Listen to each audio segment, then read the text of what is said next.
Farzana Bari is a human rights activist. She joins me now live from Islamabad.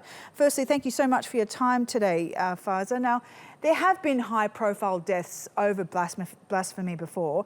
From what I understand, since 1990, at least 65 people have been murdered in Pakistan over allegations of blasphemy as well. But this is the first time that someone has actually been sentenced to death over a social media post. What has pushed the state to carry out this measure?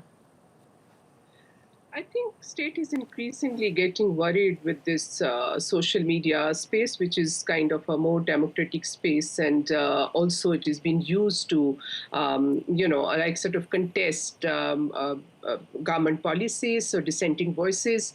So I think this is also government is now very keen to basically restrict that space, and it's always easy. What we have seen in the recent trend in Pakistan is that some of those websites or bloggers who have been critical of government policies have been accused of blasphemy, and then they've been arrested, and then so I think it's basically the overall kind of a very shrinking democratic space, and also increasing religious extremism around. And I think that's why this sentence is a matter of great concern to all of us, because this will we are already seeing, there is a lot of crackdown on bloggers, on social media activists, and particularly those who are actually critical of the state and the government policies. So this is one of, like, now the blasphemy is used in order to actually basically punish people. The Pakistani government has recently asked Facebook and Twitter to help it identify users so they could be prosecuted. I also understand they're sending out text messages to citizens to ask them to refrain from posting things on Facebook. But some say these measures are only likely to provoke further violence. Why is that? Yes, because I think the people, what we have seen, that blasphemy law is being consistently misused, in Pakistan. And now the government is giving another tool in the hand of those religious extremists and those people who maybe wanted to settle their own personal vendetta. And they will be now accusing their opponents and saying, oh, they have, posted a blasphemous content. And as you know, in the social media, Pakistan is still not ready. People have made fake IDs of others, whom, and they could accuse them.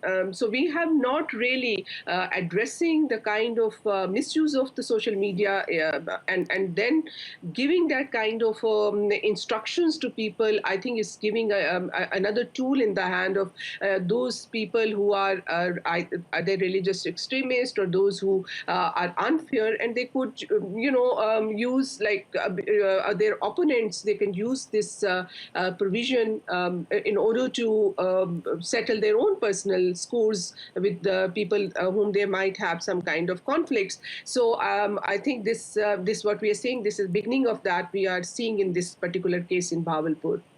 There is a high-profile case I was just reading about a journalism student that was brutally beaten after quite a difficult confrontation with some other students. It caused outrage across the country. It was quite a high-profile case, and even people like imams were coming out to defend the student that was killed. Why do you think this is happening? What is this very fiery line between blasphemy against Islam, but also talking about perhaps corruption and the problem with politics in Pakistan today? I think it's obviously the larger political context in which, of course, the extremism is on the rise. This radicalization at one level is on the rise, as you have seen even in this very high-profile case of Mishal Khan, who was lynched by the mob in Peshawar Wali Khan University.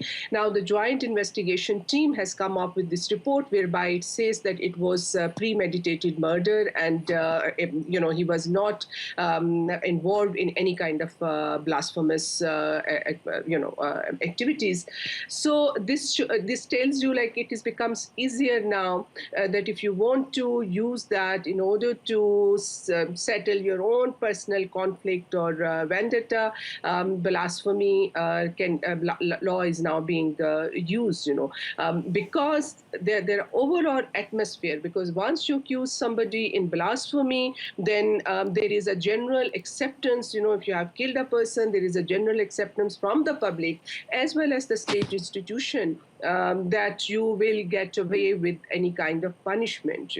So I think overall, this is an environment where this blasphemy law has been now massively misused, where people are actually not really involved in blasphemy cases, and increasingly there is a misuse of that.